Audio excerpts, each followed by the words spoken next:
Hello students, welcome to mechanical concepts. इस video में हम पढ़ने वाले हैं industrial management chapter number 2 MCQs number 1, यानी कि चैप्टर नंबर 2 के हम आज 25 एमसीक्यूज डिस्कस करने वाले हैं और आज इंडस्ट्रियल मैनेजमेंट के एमसीक्यूज का लेक्चर नंबर 6 है। ठीक है, चलिए क्वेश्चन नंबर 1 स्टार्ट करते हैं। द 7M जो रिसोर्स रहते हैं मैनेजमेंट के लिए, मैनेजमेंट जो भी काम करता है उसके मैनेजमेंट को कुछ एज अ इनपुट चाहिए, और इनपुट क्या होता है, एज अ रिसोर्स होते हैं। तो मेन जो मैनेजमेंट के 7 जो रिसोर्सेज है वो इनमें से यहाँ पे कौन सा है, मैन, मशीन, मटेरियल या ऑल ऑफ दी अबो। तो देखिए यहाँ पे हमारा आंसर क्या आएगा, ऑल ऑफ दी अबो। तो 7M की बात करूँ तो देखिए man, machine, material. Next 4 number हम डिस्कस करते तो एक आएगा मनी, 5 नंबर आएगा मार्केट, 6 नंबर आएगा मेथड, और जो लास्ट जो 7 है वो आएगा टाइम। टाइम यानी हम एज अ लिख सकते हैं मिनट। ओके, मिनट का मतलब क्या हो जाएगा, टाइम। तो ये 7 रिसोर्स है मैनेजमेंट के। ठीक है, चलिए question number 2, the definition of management given by F.W. Taylor. अभी आपके बुक में अलग अलग लोगों ने अलग अलग मैनेजमेंट की डेफिनेशंस दी है, तो आप देख लेना कि कौन से पर्सन ने कौन सी डेफिनेशन दी है। ठीक है, और यहाँ पे मैं वही डेफिनेशन समझाऊंगा जो जो जिसका आंसर होगा। जैसे कि F.W. टेलर ने यहाँ पे कौन सी डेफिनेशन दी है, पहली वाली जो management is the art of getting things done through other people, या management is knowing exactly what you want man या workers to do and then seeing that they do it the best and cheapest way. Management is to forecast and to plan, to organize, to command, to coordinate and to control. Management is a multi-purpose organ that manages a business, manages a manager and manages workers and work. Okay, so देखिए F.W. Taylor ने जो definition दी है ये second वाली definition है। क्या है, management का मतलब क्या होता है, knowing exactly what you want man to do.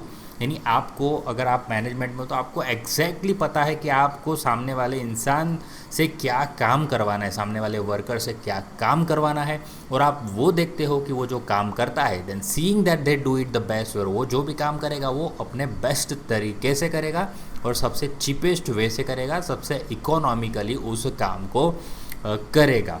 ठीक है, तो ये होता है मैनेजमेंट, और ये डेफिनेशन जो दी है वो F.W.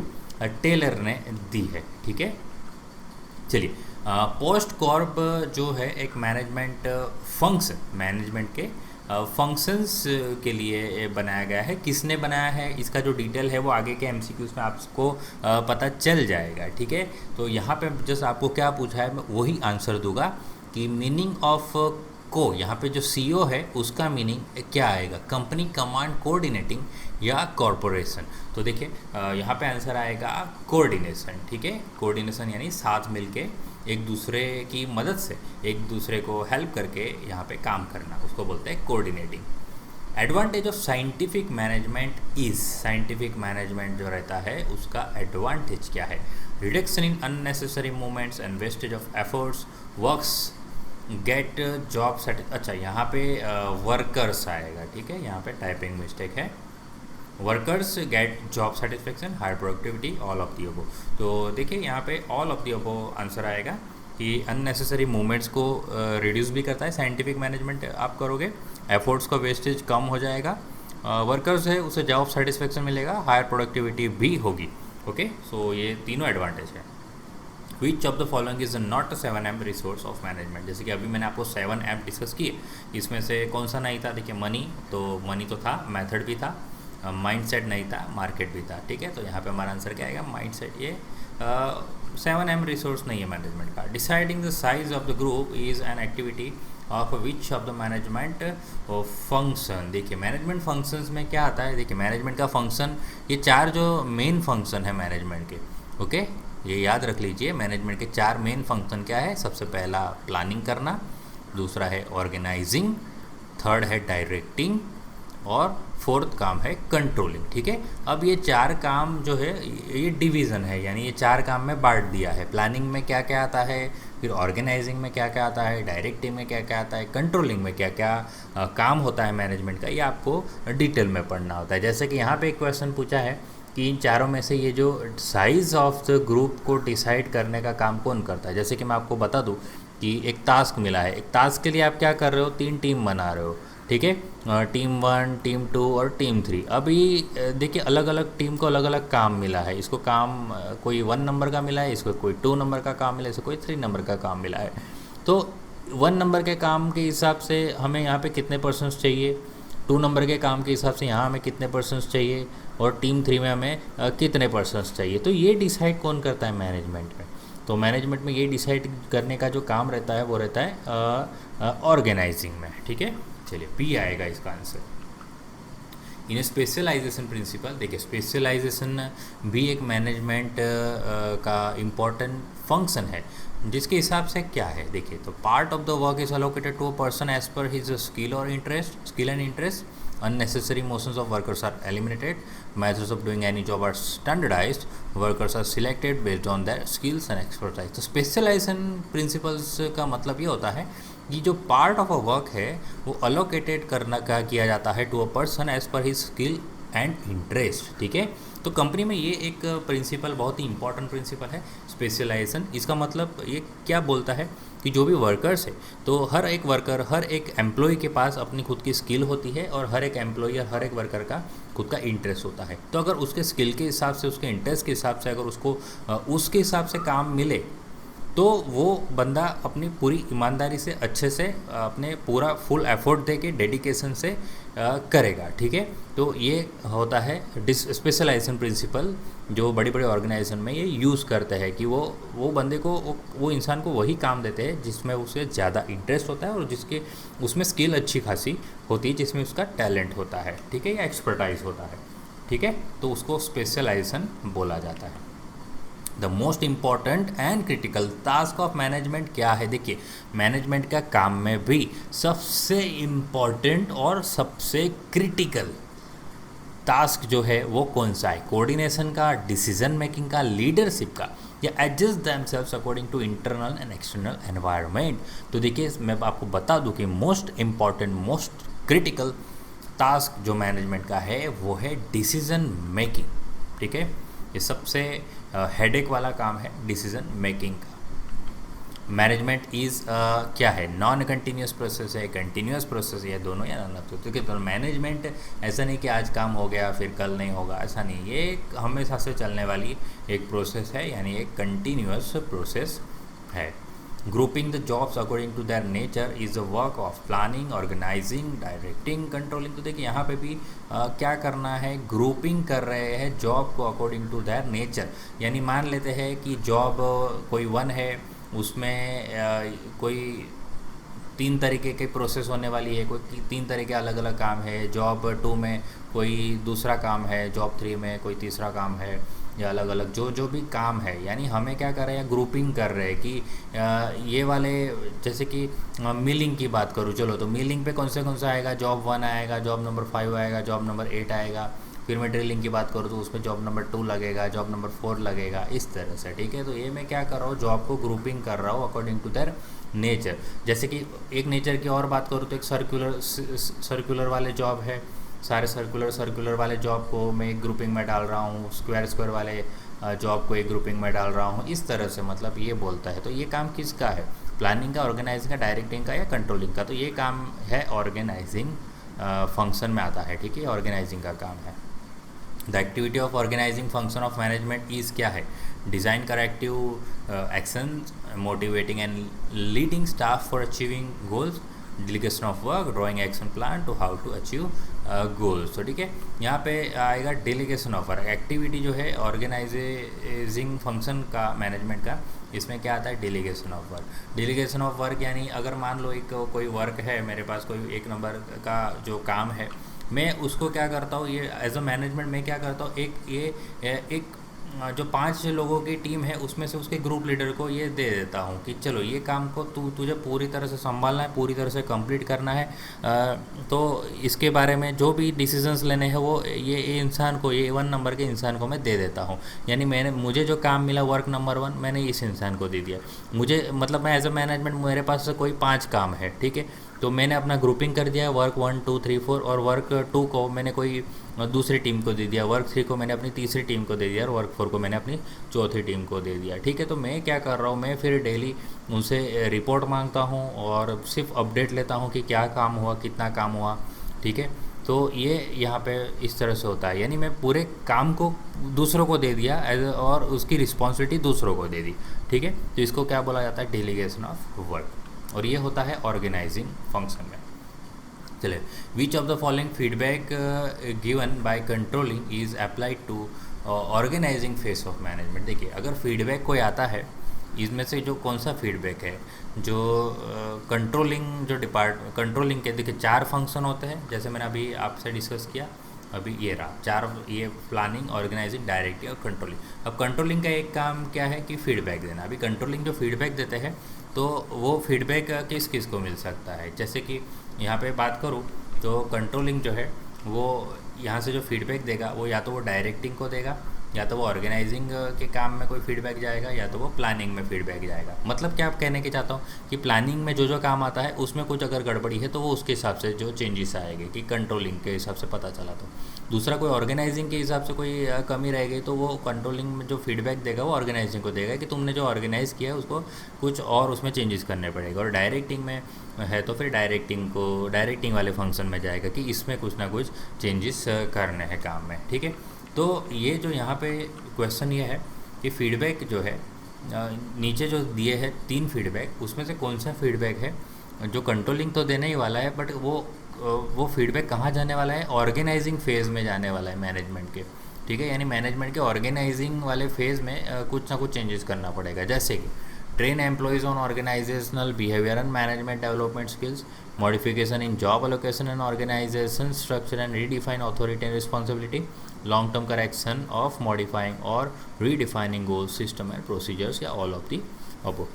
जो कि यहाँ पर क्लियर कट दिखाई दे रहा है, ये वाला जो बी वाला आंसर है, मॉडिफिकेशन इन जॉब अलोकेशन। तो क्योंकि आपको भी पता है कि ऑर्गेनाइजिंग में आता है जॉब अलोकेशन करना, ऑर्गेनाइजेशन स्ट्रक्चर बनाना, या जो भी अथॉरिटी देना, रिस्पॉन्सिबिलिटी देना, ये सब काम कहाँ पे आता है, ऑर्गेनाइजिंग में आता है, ऑर्गेनाइजिंग फेज़ में आता है मैनेजमेंट के। तो वहाँ चेंजेस करने की ज़रूरत होती है। ठीक है, ये फीडबैक कंट्रोलिंग दे रहा है कि मॉडिफाई करना है, हमें जॉब अलोकेशन में मॉडिफाई करना है, या तो ऑर्गेनाइजेशन स्ट्रक्चर जो बना है उसमें मॉडिफिकेशन की ज़रूरत है, या तो जो भी अथॉरिटी दी है या जिसको भी रिस्पॉन्सिबिलिटी दी है उसमें मॉडिफिकेशन करना है। बजटिंग जो है एक्टिविटी ऑफ मैनेजमेंट में क्या इंक्लूड होता है, जैसे कि grouping the efforts of different people at different levels in such a way that all the individual efforts are directed towards common goal, providing information, data, fact and figures about whether the actual work is being done as per plan और not, drawing plan of future expenditure, production and sales as per the job requirements, appropriate people are kept at suitable positions in their designated suitable title as per their post। तो देखिए, budgeting activity जो रहती है management में उसमें रहता है drawing plan of future expenditure, future के प्रोडक्शन एंड फ्यूचर का सेल्स, उसका प्लान बनाना। ठीक है, कि भविष्य में कौन से खर्चे होने वाले हैं, क्या क्या प्रोडक्शन होने वाला है और कितना सेल्स हमें एस्टिमेट करना है। तो ये सब चीज़ें बजटिंग में आता है। ठीक है, in financial budget blank expected for the next year is prepaid. ठीक है, क्या फाइनेंशियल बजट में क्या एक्सपेक्टेड होता है नेक्स्ट ईयर के लिए, जो इनकम एक्सपेक्टेड, एक्सपेंडिचर एक्सपेक्टेड या इनकम एक्सपेंडिचर दोनों एक्सपेक्ट होता है नेक्स्ट ईयर के लिए, वो प्रिपेयर किया जाता है या नन ऑफ द अबव। तो देखिए यहाँ पे आंसर आएगा सी, कि इनकम होता है और एक्सपेंडिचर यानी कितना हमारा इनकम होने वाला है और कितना हमारा खर्चा होने वाला है नेक्स्ट ईयर, वो यहाँ पे प्रिपेयर किया जाता है फाइनेंशियल बजट में। In selection and training principle देखिए क्या होता है, standard time is calculated, unnecessary motions of workers are eliminated, methods of doing any job are standardised, workers are selected based on their skills and expertise. तो देखिए last वाला answer correct है यहाँ पे कि वर्कर्स को सिलेक्ट किया जाता है उनकी स्किल के हिसाब से और एक्सपर्टाइज के हिसाब से। ये प्रिंसिपल कौन सा है, इस प्रिंसिपल को बोला जाता है selection and training. Which of the following principle is not included in Henry Fayol's 14 management principles. ठीक है, हेनरी फेयल ने जो 14 मैनेजमेंट के प्रिंसिपल्स दिए थे, जिसको ऐसे टोटल जो 14 प्रिंसिपल्स है उनमें से कौन सा प्रिंसिपल्स ये वाले नहीं है। ठीक है, या तो हमें ये बोलना है कि which of the following is the principle of scientific management developed by FW Taylor. देखिए प्रिंसिपल्स जो है दो लोगों ने दिए हैं, यहाँ पे आपको ये पढ़ना है। एक तो FW टेलर ने कुछ प्रिंसिपल्स दिए हैं और दूसरे जो दिए हैं हेनरी फेयोल ने दिया है, ठीक है। हेनरी फेयोल ने टोटल 14 प्रिंसिपल्स दिए हैं।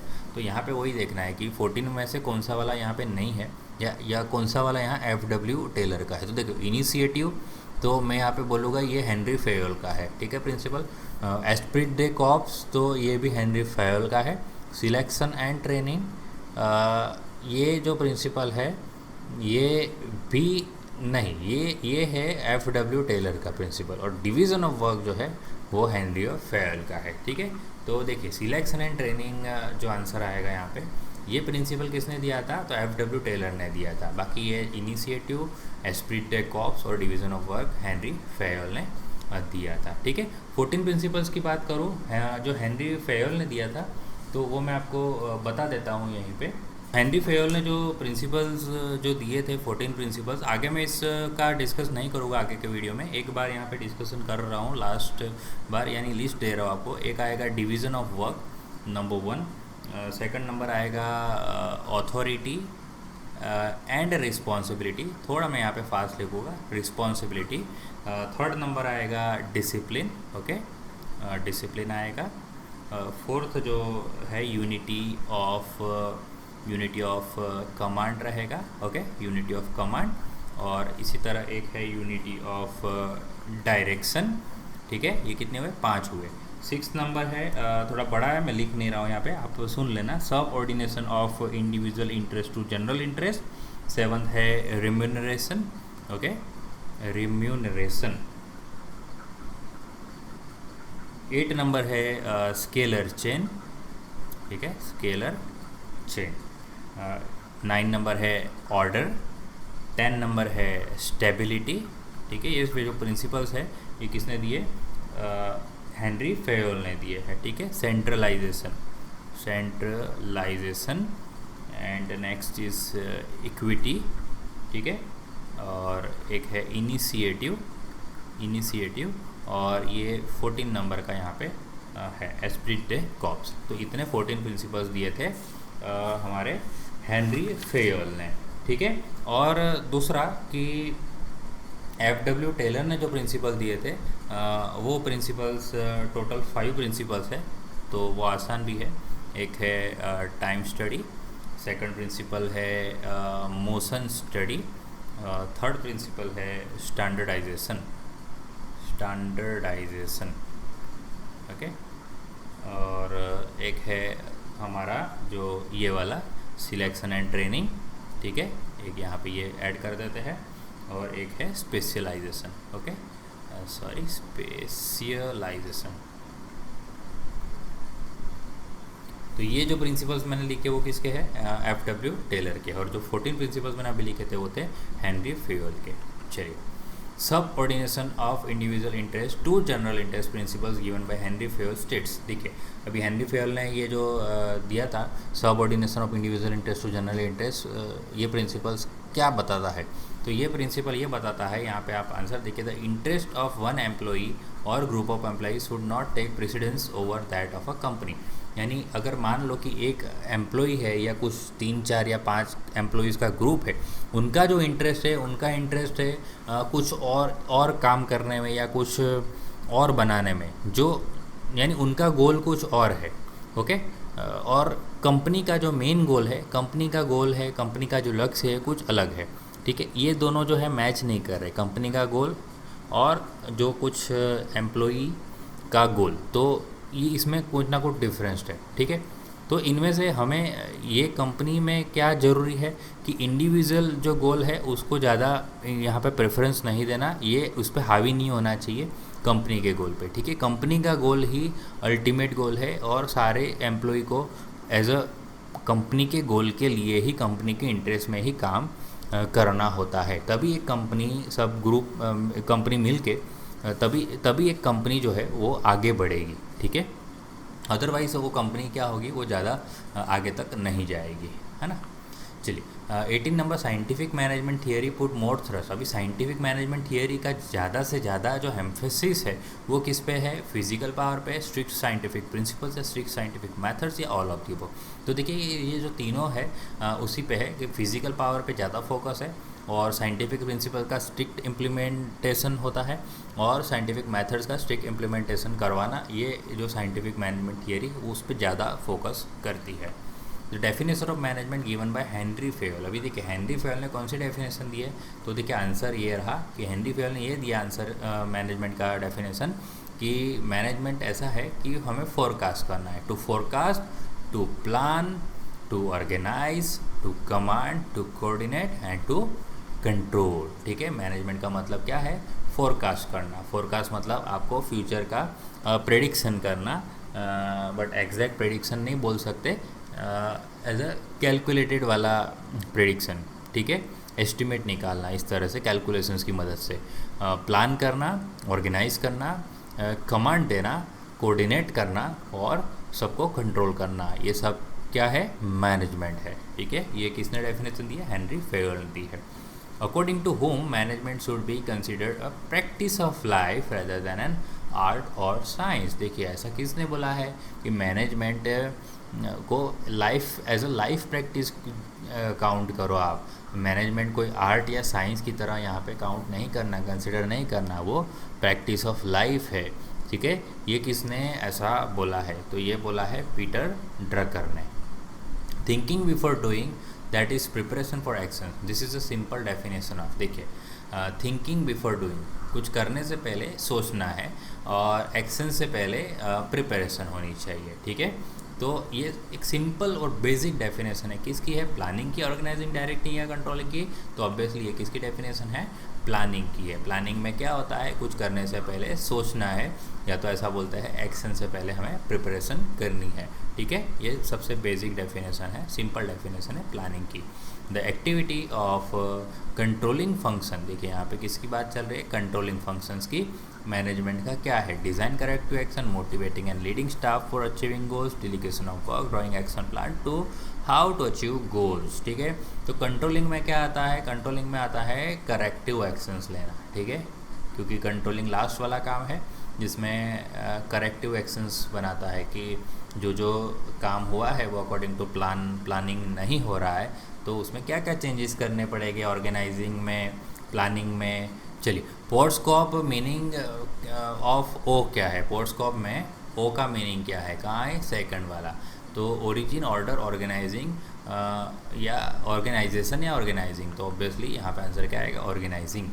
स्टाफिंग एक्टिविटी ऑफ मैनेजमेंट में क्या आता है? देखिए स्टाफिंग जो एक्टिविटी है, स्टाफिंग करना, तो उसमें क्या आता है? तो स्टाफिंग में आपको बता दूँ कि यहाँ पे ये जो एस लिखा है वो स्टाफिंग है। अब स्टाफिंग एक्टिविटी में क्या होता है देखिए, तो स्टाफिंग एक्टिविटी में यहाँ पे आंसर है as per the job requirement appropriate people are kept at suitable positions and they are designated suitable title as per their post. ये काम किसका है? स्टाफिंग। स्टाफिंग यानी रिक्रूटमेंट करना, कंपनी में जो भर्ती करते हैं वो उसकी बात चल रही है यहाँ पे। तो देखिए एज़ पर जो जॉब रिक्वायरमेंट होता है, तो जो भी अप्रोप्रिएट यानी जो भी सही पीपल है उसको चुना जाता है और उसको चुनने के बाद उसको सही पोजीशंस दी जाती है। सही पोजीशन देने के बाद उसे डेजिग्नेशन दिया जाता है, जैसे कि supervisor, executive manager, executive manager, उस तरह से, और सूटेबल टाइटल दिया जाता है एज़ पर देयर पोस्ट, यानी जो भी उसकी पोस्ट होती है उसके हिसाब से उसे टाइटल मिलता है। ठीक है, ये काम किस में आता है? स्टाफिंग में आता है। चलिए इस वीडियो का last question, advantage of scientific management is reduction in unproductive time, faster work, higher production with less efforts या ऑल ऑफ दी अबव। देखिए all of the above obviously आएगा। अनप्रोडक्टिव का टाइम जो है कम होता है, फास्टर वर्क होता है, हायर प्रोडक्शन होता है, लेस एफर्ट से हाई प्रोडक्शन। ठीक है, तो चलिए फिर यहाँ पे हमारे चैप्टर नंबर 2 के 25 MCQs कंप्लीट होते हैं। वीडियो अच्छा लगा तो लाइक कीजिए, ज़्यादा से ज़्यादा अपने दोस्तों से इस वीडियो को शेयर कीजिए, और अगर फर्स्ट टाइम इस चैनल को विजिट कर रहे हो तो चैनल को सब्सक्राइब करना ना भूलना। तो चलिए फिर अब मिलेंगे नेक्स्ट वीडियो में। थैंक यू, जय हिंद।